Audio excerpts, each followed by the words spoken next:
서방님, 저를 용서하소서.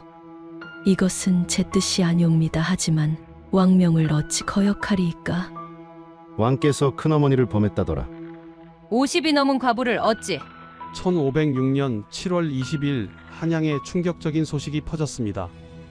왕실의 어른이자 선왕성종의 형수 51세의 승평부 대부인 박씨가 급작스레 세상을 떠난 것입니다. 하지만 사람들이 속삭이는 이야기는 더욱 섬뜩했습니다. 왕께서 큰어머니를 범했던데? 아이를 가져 스스로 목숨을 끊었대? 왕실 최악의 금기, 아버지의 여인을 탐한 왕의 치욕적인 만행이 드러나는 순간이었습니다. 아버지의 여인에게 무슨 일이 있었던 것일까요? 영상 끝까지 봐주시기 바랍니다. 구독과 좋아요 부탁드립니다. 이 채널에 큰 힘이 됩니다. 전하, 승평부 대부인께서 돌아가셨사옵니다. 1506년 7월 20일 한양에 충격적인 소식이 퍼졌습니다. 왕실의 어른이자 선왕성종의 형수였던 승평부 대부인 박씨가 급작스레 세상을 떠난 것입니다. 51세의 나이로 눈을 감은 박씨의 죽음 앞에서 사람들은 감히 입 밖에 내지 못할 소문을 속삭였습니다. 왕께서 큰어머니를 범했다더라. 50이 넘은 과부를 어찌? 아이를 가져 스스로 목숨을 끊었다는데? 조선 건국 이래 가장 충격적인 금기가 깨진 순간이었습니다. 왕이 자신의 큰어머니, 아버지의 형수를 욕보였다는 소문이 한양 전역을 뒤덮었습니다. 실록은 이렇게 기록했습니다. 왕이 박씨로 하여금 그 집에서 세자를 봉양하게 하다가 세자가 장성하여 경복궁에 들어와 거처하게 되면서는 왕이 박씨에게 특별히 명하여 세자를 입시하게 하고 드디어 간통을 한 다음 운으로 승평부 대부인이란 도장을 만들어 주었습니다. 더욱 섬뜩한 이야기도 있었습니다. 연산군이 박씨와 동침한 어느 밤 꿈에 죽은 월산대군이 나타나 꾸짖자 노한왕은 내관들에게 명했습니다. 한 길이나 되는 쇠기둥을 만들어 월산대군의 묘에 꽂아라. 우레와 같은 소리가 울렸다고 합니다. 죽은 형님의 묘를 훼손하는 폐륜까지 저지른 것입니다. 박씨의 동생 박원종은 누나의 시신 앞에서 주먹을 불끈 쥐었습니다. 중종반정의 주모자가 될 그는 이날 복수를 맹세했습니다. 반드시 저 폭군을 끌어내리리라. 하지만 과연 무슨 일이 있었던 걸까요? 어린 시절 자신을 돌봐준 은인을, 아버지의 형수를, 21살이나 많은 큰어머니를 왕은 어떻게 이렇게 대할 수 있었을까요? 이 이야기의 전말을 알기 위해서는 30년 전으로 돌아가야 합니다. 이 충격적인 이야기가 궁금하시다면 영상 끝까지 봐주시기 바랍니다. 구독과 좋아요는 이 채널에 큰 힘이 됩니다. 30년 전인 1476년 11월 7일 한양 창덕궁에서 왕자가 태어났습니다. 성종의 적장자 이융, 훗날 연산군으로 불리게 될 아이였습니다. 어머니는 성종의 총애를 받던 후궁숙의 윤씨였습니다. 윤씨는 연산군을 낳기 8개월 전에 왕비로 책봉된 행운아였습니다. 하지만 그 행운은 오래가지 못했습니다. 1482년 연산군이 겨우 6세 때 어머니 윤씨가 폐비가 되었습니다. 성종의 얼굴에 손톱 자국을 낸 것이 빌미였지만 실은 성종의 다른 후궁들과 할머니 인수대비의 시기와 질투가 더 큰 이유였습니다. 이듬해인 1483년 폐비 윤씨는 사약을 받고 죽었습니다. 7세 연산군은 어머니가 살아계신지 돌아가셨는지조차 모른 채 세자로 책봉되었습니다. 어린 세자에게는 어머니가 필요했습니다. 이때 연산군을 품에 안은 이가 바로 승평부부인 박씨였습니다. 박씨는 1455년생으로 연산군보다 21세 연상이었습니다. 그녀는 세조의 이종사촌인 박중선의 딸로 태어나 1466년 11세의 나이에 성종의 형 월산대군과 혼인했습니다. 세조는 손자 월산대군의 혼례를 너무나 보고 싶어 궁궐 안에 다락을 만들어 멀리서 구경할 정도로 이 혼인을 축하했습니다. 박씨는 장안의 소문난 미인이었지만 그보다 더 유명한 것은 그녀의 성품이었습니다. 후덕하고 순종적이며 시어머니 인수대비와 시동생 성종을 극진히 모시는 며느리였습니다.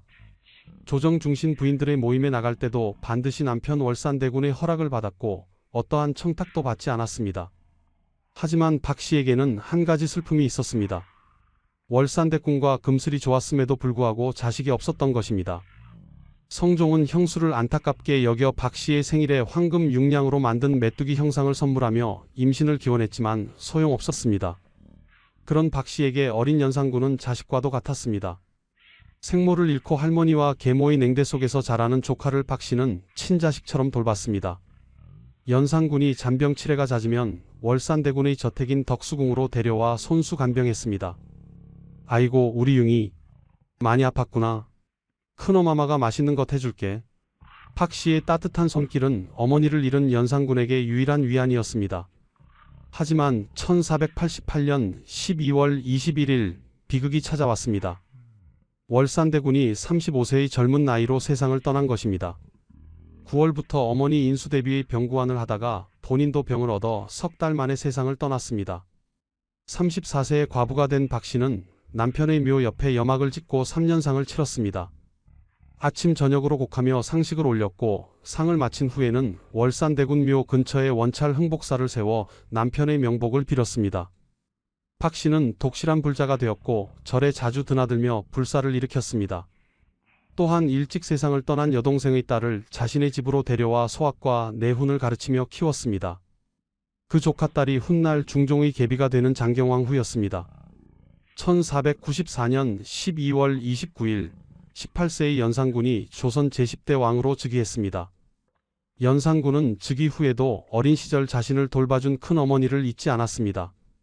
박씨에게 많은 쌀과 면포를 하사했고 인수대비에게 효도했다며 정려문까지 세워주었습니다. 이때까지만 해도 박씨는 왕실에 존경받는 어른이었습니다. 50을 바라보는 과부, 경건한 불자, 왕을 키우는 인. 하지만 아무도 몰랐습니다. 이 평화로운 관계가 10년 후 끔찍한 비극으로 변하리라는 것을. 1495년 3월 즉위한 지 석 달 만에 연산군은 충격적인 사실을 알게 되었습니다. 외할머니 장흥 부부인 신씨로부터 어머니 패비 윤씨의 죽음을 전해 들은 것입니다. 어마마마께서 사약을 받고 돌아가셨다고. 19세 청년 왕의 세계가 무너졌습니다. 13년간 궁금해하던, 아니 알고 싶지 않았던 진실이 밝혀진 순간이었습니다. 어머니는 패비가 되어 사사되었고 할머니 인수대비와 아버지 성종의 후궁들이 그 일에 깊이 관여했다는 사실까지 알게 되었습니다. 연산군은 변했습니다. 아니, 그 안에 숨어있던 광기가 분출하기 시작했습니다. 1498년 무오사화가 일어났습니다. 김종직의 조이제문이 세조를 비방했다는 이유로 사초를 쓴 김일손을 비롯해 수많은 살인파 선비들이 죽임을 당했습니다. 이미 죽은 김종직의 관을 파헤쳐 시신의 목을 베는 부관참시까지 자행했습니다. 하지만 진짜 참극은 1504년 갑자사화였습니다. 3월 20일 밤 연산군은 어머니 패비 윤씨의 폐사를 주도했다고 지목된 성종의 후궁 소의 엄씨와 정씨를 창경궁 뜰로 끌어냈습니다. 그리고 손수 곤장으로 때려 죽였습니다. 어마마마를 죽인 년들, 내 손으로 복수하리라. 왕이 직접 곤장을 휘두르는 끔찍한 광경이 펼쳐졌습니다. 두 여인의 시신은 젓갈로 담가져 산과들에 뿌려졌습니다. 연산군의 광기는 여기서 멈추지 않았습니다. 엄씨와 정씨의 아들인 안양군과 봉안군을 불러 자루 안에 든 어머니의 시신을 때리게 했습니다. 그리고 두 왕자의 머리채를 끌고 할머니 인수대비에게 찾아가 농락했습니다. 크게 노한 인수대비가 연산군을 꾸짖자 왕은 머리로 할머니를 들이받았습니다. 충격을 받은 인수대비는 한 달 후 세상을 떠났습니다. 연산군은 할머니를 죽음으로 내몬 것입니다. 230여 명의 신료와 그 가족들이 갑자사화로 처참한 죽음을 맞았습니다. 세조대의 공신이었던 한명회, 정창손, 심해 등을 부관참시하고 효수했습니다. 훈구와 살임을 가리지 않는 대학살이었습니다. 이제 아무도 왕을 막을 수 없게 되었습니다. 1504년 8월 연산군은 경연을 정지시켰습니다. 12월에는 사간원과 사헌부의 관직을 혁파했고 홍문관을 폐지했으며 성균관마저 폐하여 유흥장으로 만들었습니다. 왕권에 제동을 걸 수 있는 모든 기관을 없애버린 것입니다. 이제 연산군에게 남은 것은 욕망뿐이었습니다. 팔도에 채홍사를 보내 아름다운 여자들을 강제로 징발했습니다. 이들을 흥청 또는 운평이라 불렀는데 그 수가 무려 2천여 명에 달했습니다. 흥청망청이라는 말이 바로 여기서 유래했습니다. 장학원을 원각사로 옮기고 연일잔치를 열었습니다. 신하들의 부인까지 궁으로 불러들였습니다. 실록은 이렇게 기록했습니다. 왕의 음탕이 날로 심하여 매양 족친 및 선왕의 후궁을 모아 왕이 친히 잔을 들어 마시게 하며 마음에 드는 사람이 있으면 장녹수가 아끼는 궁인에게 누구의 아내인지 비밀히 알아보게 하여 외워두었다가 이어 궁중에 묻게 하여 밤에 강제로 간음하며 낮에도 그랬습니다. 연산군의 여색 탐닉은 왕실 어른에게까지 미쳤습니다. 정업원의 젊은 여성 78명을 겁탈했고 치욕을 당한 여성들이 모두 목을 매 자살하자 1504년 정업원을 철폐해버렸습니다. 30세가 된 연산군, 이제 그의 눈에는 아무것도 금기가 없었습니다. 신하의 아내도 절의 여성도 모두 왕의 욕망 앞에서는 그저 대상일 뿐이었습니다. 그리고 그의 시선이 한 여인에게 향했습니다. 50세를 바라보는 과부, 어린 시절 자신을 돌봐준 은인, 아버지의 형수, 승평부 대부인 박씨였습니다. 1497년 12월 18일 연산군에게 첫 아들이 태어났습니다. 왕비 거창군 부인 신씨가 낳은 적장자 이황, 훗날 폐세자로 불리게 될 아이였습니다.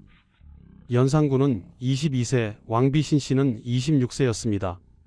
어린 세자는 아버지를 닮아 잔병치레가 잦았습니다. 연산군은 고민했습니다. 어디에 세자를 맡겨야 할까? 궁중에는 믿을 만한 사람이 없었습니다. 갑자사화로 왕실 어른들은 대부분 세상을 떠났거나 왕을 두려워했습니다. 그때 연산군은 떠올렸습니다. 어린 시절 자신을 따뜻하게 돌봐주던 그 손길을, 승평부 부인을 불러라. 1504년경 연산군은 박씨에게 특별한 부탁을 했습니다. 큰어마마, 이 아이를 큰어마마께서 돌봐주시옵소서. 과인이 어렸을 적 큰어마마의 은혜를 잊지 못하옵니다. 박씨는 거절할 수 없었습니다. 왕의 명령이었고 무엇보다 30년 전 자신이 돌봤던 그 아이가 이제 왕이 되어 간청하는 것이었습니다. 소첩이 어찌 감히 세자 저하를 잘 모시겠나이다. 50세를 바라보는 박씨는 다시 한번 어린아이를 품에 안았습니다. 30년 전 연산군을 돌보던 그때처럼 이제는 연산군의 아들을 돌보게 된 것입니다. 세자가 장성하여 경복궁으로 돌아간 후에도 연산군은 박씨를 궁중으로 자주 불렀습니다. 큰어마마, 세자가 큰어마마를 보고 싶어 하옵니다. 자주 입시해 주시옵소서. 박씨는 경복궁을 드나들며 세자를 돌봤습니다. 그리고 연산군은 감사의 표시라며 박씨에게 많은 하사품을 내렸습니다. 쌀과 면포, 귀한 약재, 비단. 큰어마마, 과인을 키워주신 은혜를 어찌 다 갚을 수 있겠사옵니까? 그런데 이상한 일이 일어나기 시작했습니다. 연산군의 처소 방문이 잦아졌습니다. 세자를 보러 온다는 명목이었지만 세자보다 박씨와 이야기하는 시간이 더 길었습니다. 큰어마마, 어렸을 적 이야기를 해주시옵소서. 과인이 어떤 아이였는지. 박씨는 옛 이야기를 들려주었습니다. 어린 연산군이 얼마나 귀여웠는지, 잔병치레를 할 때마다 얼마나 애가 탔는지. 하지만 왕의 눈빛이 변하고 있었습니다. 어느 날 연산군은 박씨에게 특별한 선물을 내렸습니다. 은으로 만든 도장이었습니다. 거기에는 승평부 대부인이라는 글자가 새겨져 있었습니다. 큰어마마, 이제부터는 승평부 대부인으로 불리시옵소서. 대자를 넣어 특별히 높여 부르도록 하겠나이다. 박씨는 도장을 받으며 불안함을 느꼈습니다. 왜 갑자기 이런 특별한 대우를? 21년을 월산대군의 부인으로 18년을 과부로 살아온 박씨에게 이 도장은 무거웠습니다. 사람들 사이에 소문이 퍼지기 시작했습니다. 왕께서 승평부 대부인의 처소를 자주 방문하신다더라. 세자 때문이라지만 너무 자주 가시는 것 아닌가. 대자까지 넣어 특별히 높이신다니. 박씨의 동생 박원종도 승진했습니다. 갑자사화 이후 왕권이 강화되면서 박원종은 빠르게 출세했습니다. 사람들은 수군거렸습니다. 박원종이 승진한 것도 누나 덕분이라더라. 왕께서 승평부 대부인을 그리 아끼시니. 박씨는 참고 또 참았습니다. 이것은 단지 왕의 감사 표시일 뿐이라고, 어린 시절 은혜를 갚는 것일 뿐이라고 스스로를 위로했습니다. 하지만 왕의 눈빛은 날이 갈수록 이상해졌습니다. 감사가 아니었습니다. 그것은 욕망이었습니다. 18년을 수절하며 죽은 남편을 기렸건만 이제 50을 바라보는 박씨에게 이 상황은 악몽 같았습니다. 1505년 연산군 30세, 박씨 50세. 한 사람은 권력의 정점에 있었고 다른 한 사람은 왕실의 과부 어른이었습니다. 30세 남자와 50세 여인 사이에는 21년이라는 나이 차이가 있었습니다. 하지만 무엇보다 중요한 것은 이들의 관계였습니다. 박씨는 연산군의 백모, 즉 큰어머니였습니다. 연산군의 아버지 성종의 형수였습니다. 유교 사회에서 이보다 더한 금기는 없었습니다. 연산군의 접근은 점점 노골적이 되었습니다. 큰엄마마, 과인과 함께 술 한잔 하시지 않겠사옵니까? 박 씨는 머리를 조아렸습니다. 전하, 소첩은 과부의 몸으로 이미 술을 멀리한 지 오래옵니다. 그리 딱딱하게 굴지 마시옵소서. 과인은 그저 어렸을 적 은혜를 갚고 싶을 뿐이옵니다. 박 씨는 왕의 명을 거역할 수 없었습니다. 술잔을 받았습니다. 그리고 그날 밤 갑자사와 이후 연산군을 막을 수 있는 사람은 아무도 없었습니다. 신하들은 왕의 눈치만 살폈고 대가는 혁파되었으며 왕실 어른들은 죽거나 두려움에 떨고 있었습니다. 박 씨는 고민했습니다. 이 상황을 어떻게 벗어나야 할까? 하지만 50세 과부가 30세 왕의 욕망을 어떻게 막을 수 있단 말입니까? 어찌 왕명을 거역하리오? 박 씨는 자신에게 말했습니다. 이것은 왕명이다. 거역하면 죽음이다. 갑자사와 때 230명이 죽었다. 할머니인 인수대비조차 왕에게 들이받쳐 죽었다. 하지만 박 씨의 마음은 날마다 죽어갔습니다. 18년을 과부로 살며 죽은 남편 월산대군의 묘를 돌보고 원찰 흥복사에서 명복을 빌며 정절을 지켰건만 이제 그 모든 것이 무너지고 있었습니다. 밤마다 박 씨는 월산대군의 영정 앞에서 눈물을 흘렸습니다. 서방님, 저를 용서하소서. 이것은 제 뜻이 아니옵니다. 하지만 왕명을 어찌 거역하리이까. 연산군의 강요는 계속되었습니다. 박 씨가 궁에 들어올 때마다 왕은 그녀를 자신의 처소로 불렀습니다. 실록은 이렇게 기록했습니다. 박 씨는 수십 년을 과부로 지내며 불교를 받들고 믿어 월산대군의 묘 곁에 흥복사를 세우고 따라서 명복을 비느라 자주 그 절에 감으로 사람들이 혹 의심하기도 하였습니다. 박 씨가 절에 자주 간다는 것, 이것조차 사람들은 의심의 눈초리로 바라봤습니다. 당시 절에 다니는 여성은 음탕한 여성으로 여겨지는 시대였습니다. 하지만 박 씨에게 흥복사는 유일한 위안이었습니다. 죽은 남편의 명복을 빌고 자신의 처지를 부처님께 하소연할 수 있는 유일한 곳이었습니다. 박 씨는 참고 또 참았습니다. 매일 왕의 얼굴을 마주해야 하는 고통을 견뎠습니다. 거부할 수도 도망칠 수도 없는 상황에서 그저 시간이 지나기만을 바랐습니다. 그런데 더 끔찍한 소문이 들려왔습니다. 왕께서 꿈에 월산대군을 보셨다더라.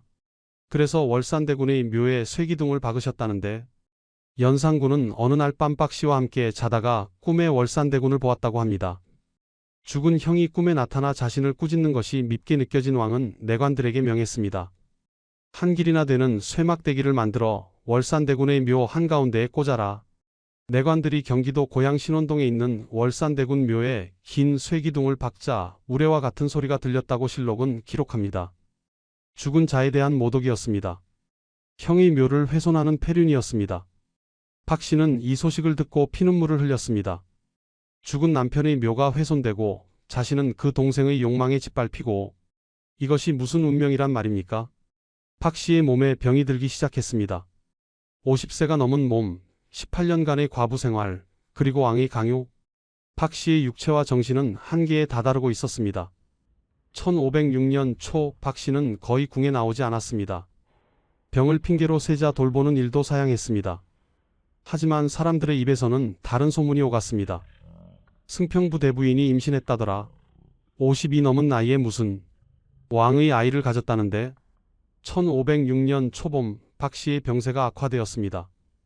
51세의 몸은 더 이상 견딜 수 없었습니다. 한양 전역에는 온갖 소문이 난무했습니다. 첫 번째 소문은 임신설이었습니다. 승평부 대부인께서 왕의 아이를 가졌다더라. 하지만 이것은 말이 되지 않았습니다. 박 씨는 쉰을 넘긴 나이였습니다. 18년 과부 생활 동안 재혼도 하지 않았고 월산대군과 살았을 때도 자식이 없었습니다. 50대에 임신이 가능하겠습니까? 두 번째 소문은 성병설이었습니다. 왕께 성병을 옮았다는데 그래서 자결했다더라. 세 번째 소문은 자결설이었습니다. 치욕을 견디지 못하고 독약을 마셨다더라. 박 씨의 동생 박원종은 누나의 병세를 듣고 분노에 떨었습니다. 중종반정의 주모자가 될 그는 이미 마음속으로 결심하고 있었습니다. 저 폭군을 반드시 끌어내리리라. 어떤 이는 박원종이 누나를 찾아가 말했다고 합니다. 나가 죽어라. 형제간의 대화였을까요? 아니면 치욕을 씻으라는 권유였을까요? 그 진실은 아무도 모릅니다. 박 씨는 침상에 누워 천장을 바라보았습니다. 51년의 삶이 주마등처럼 스쳐 지나갔습니다. 11세의 월산대군과 혼인했던 그날, 세조와 정의왕후가 궁궐 다락에서 손자의 혼례를 구경하던 그 행복한 날, 22년간 월산대군과 함께한 나날들, 자식은 없었지만 부부의 금슬은 좋았습니다. 남편은 시를 짓고 풍류를 즐겼고 박 씨는 시어머니와 시동생을 극진히 섬겼습니다.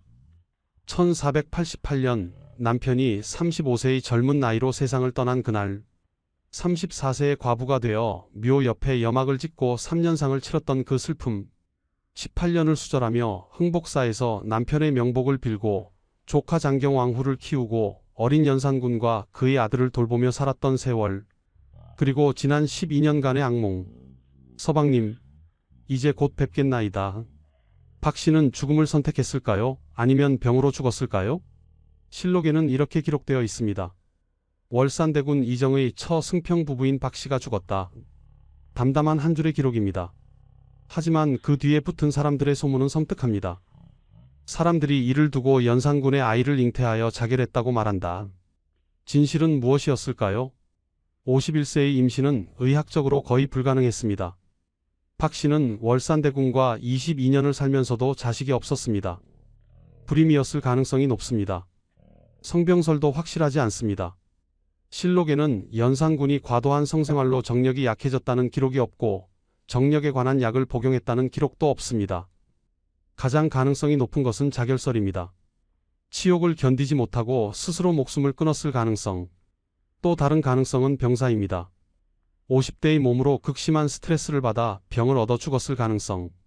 1506년 7월 20일 승평부대부인 박 씨는 51세의 나이로 세상을 떠났습니다. 그녀가 남긴 유언은 단 하나였습니다. 월산대군 묘 뒤편에 묻어달라. 정실 부인은 보통 남편 묘 옆에 묻히지만 박 씨는 뒤편을 원했습니다. 죽어서도 남편의 뒤에서 섬기고 싶다는 뜻이었습니다. 박 씨의 장례는 조촐하게 치러졌습니다.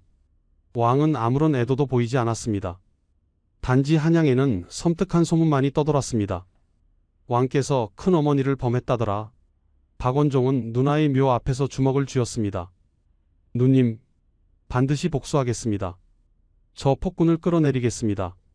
그리고 3개월 후 박 씨가 죽은 지 2달이 지난 1506년 9월 2일 새벽, 성희안, 박원종, 유순정 등이 군사를 이끌고 창덕궁을 포위했습니다. 중종 반정이 시작된 것입니다.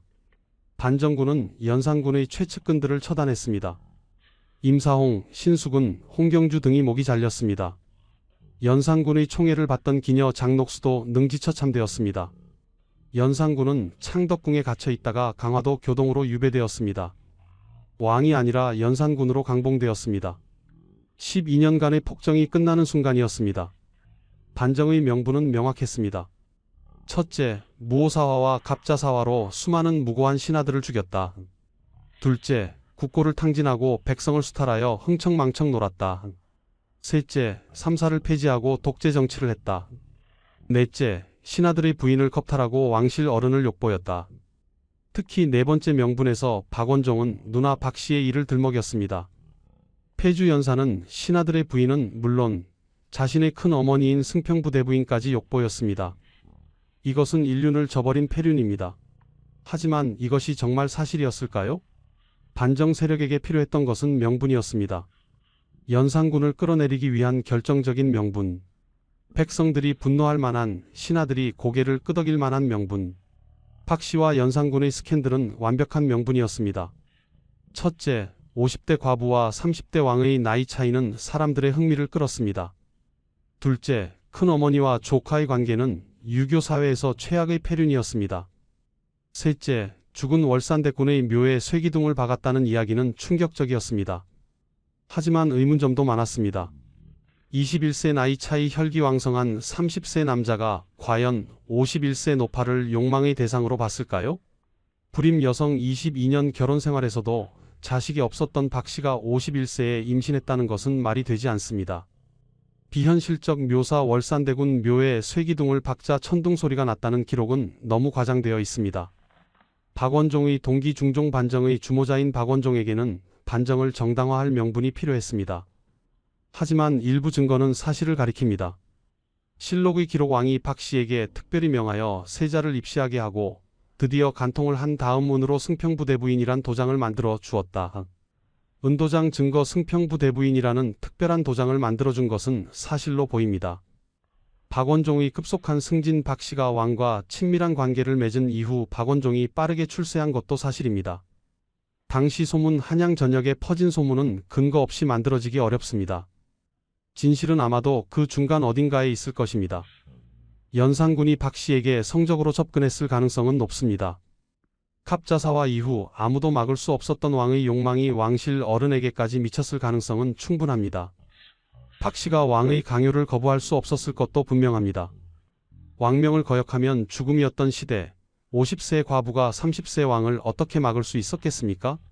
하지만 임신과 자살에 관한 이야기는 과장되었을 가능성이 높습니다. 반정 세력이 연산군의 폐륜을 극대화하기 위해 만들어낸 이야기일 수 있습니다. 중요한 것은 이것입니다. 박씨는 치욕 속에 죽었고 3개월 후 그녀의 동생 박원종은 반정을 일으켜 연산군을 폐위시켰습니다. 인과응보였을까요? 아니면 역사의 필연이었을까요? 1506년 11월 6일 강화도 교동. 연산군이 역병으로 죽었습니다. 반정으로 폐위된 지 2달, 박씨가 죽은 지 넉 달 만이었습니다. 30세의 젊은 나이였습니다. 교동 수직장 김양필과 군관 구세장이 중종에게 보고했습니다. 연산군이 죽었습니다. 죽을 때 다른 말은 없었고 다만 신씨 왕비를 보고 싶다고만 했습니다. 연산군의 마지막 말은 왕비 신씨를 그리워하는 것이었습니다. 박씨에 대한 언급은 없었습니다. 중종은 명했습니다. 연산군을 후한 예로 장사 지내라. 비록 폐위된 왕이었지만 중종은 이복형을 그래도 예우했습니다. 연산군은 처음에 강화도에 묻혔다가 1513년 왕비 신씨의 요청으로 경기도 양주 해촌지금의 서울 도봉구 방학동으로 이장되었습니다. 1537년 왕비 신씨가 65세로 세상을 떠나자 연산군 옆에 묻혔습니다. 신씨는 중종 반정으로 연산군과 함께 폐출되었을 때 연산군과 함께 가게 해달라고 울며 매달렸던 여인이었습니다. 아이러니하게도 연산군은 수많은 여인을 탐했지만 마지막까지 그리워한 사람은 정실 신씨였습니다. 박씨는 어땠을까요? 그녀는 유언대로 월산대군 묘 뒤편에 묻혔습니다. 경기도 고양시 덕양구 신원동 월산대군과 함께 500년이 넘는 시간을 보내고 있습니다. 역사는 박씨를 어떻게 기억할까요? 조선 왕조실록에는 이렇게 기록되어 있습니다. 박씨가 시조카인 연산군에게 겁탈당하였다는 소문은 당시에 파다했다. 하지만 현대 역사학자들의 평가는 엇갈립니다. 어떤 이는 말합니다. 21세 나이 차이, 51세 임신 불가능, 박원종의 정치적 동기, 이 모든 것을 보면 조작된 스캔들일 가능성이 높다. 또 어떤 이는 말합니다. 실록의 구체적 기록, 은도장 증거, 당시 소문, 이 모든 것을 보면 어느 정도 사실일 가능성이 있다. 진실은 아무도 모릅니다. 500년 전 일어난 일의 진실은 박씨와 연산군만이 알고 있을 것입니다. 하지만 이것만은 분명합니다. 박씨는 51년의 삶 동안 왕실의 며느리로, 과부로, 은인으로 살았습니다. 18년을 수절하며 죽은 남편의 명복을 빌었고 어린 조카들을 돌보며 왕실 어른으로 존경받았습니다. 하지만 그녀의 마지막은 치욕과 소문 속에서 맞이했습니다. 권력은 사람을 괴물로 만듭니다. 아무리 높은 지위에 있어도 인간의 도리를 잇는 순간 모든 것이 무너집니다. 연산군은 왕이었지만 인간의 도리를 잃었고 12년 만에 폐위되어 30세에 죽었습니다. 박씨는 왕실의 어른이었지만 왕의 광기를 막을 수 없었고 51세의 치욕 속에 죽었습니다. 하지만 역사는 기억합니다. 연산군은 조선 최악의 폭군으로 기억되고 박씨는 그 폭정의 희생자로 기억됩니다. 월산대군 묘역에 가면 월산대군 봉분 뒤편에 박씨의 묘가 있습니다. 죽어서도 남편의 뒤에서 그를 섬기고자 했던 그녀의 유언대로 500년이 지난 지금도 박씨와 월산대군은 함께 있고 연산군은 멀리 도봉구 방학동에서 왕비 신씨와 함께 있습니다. 역사는 심판했습니다. 권력의 광기는 패망으로 끝나고 희생자의 정절은 역사가 기억한다고. 오늘날 우리는 이 이야기에서 무엇을 배워야 할까요? 권력은 사람을 변하게 만들고 절대 권력은 절대적으로 부패한다는 진리입니다. 연산군은 왕이었지만 인간의 도리를 잃는 순간 모든 것을 잃었습니다. 반면 박 씨는 권력 없는 과부였지만 죽어서도 정절을 지킨 여인으로 기억됩니다. 역사는 지위가 아니라 삶의 태도로 사람을 평가합니다.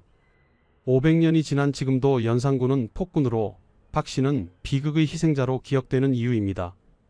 여러분은 어떤 삶을 선택하시겠습니까? 권력을 쫓다 인간성을 잃을 것인가, 아니면 어려움 속에서도 품위를 지킬 것인가? 이것이 이 이야기가 우리에게 던지는 질문입니다. 지금까지 조선 최악의 폭군 연산군이 범한 금기 승평부 대부인 박 씨의 비극을 다뤘습니다. 이 이야기가 여러분께 권력의 무서움과 인간의 존엄성에 대해 생각해보는 계기가 되었기를 바랍니다. 구독과 좋아요로 이 채널을 응원해주세요. 다음에 또 만나요.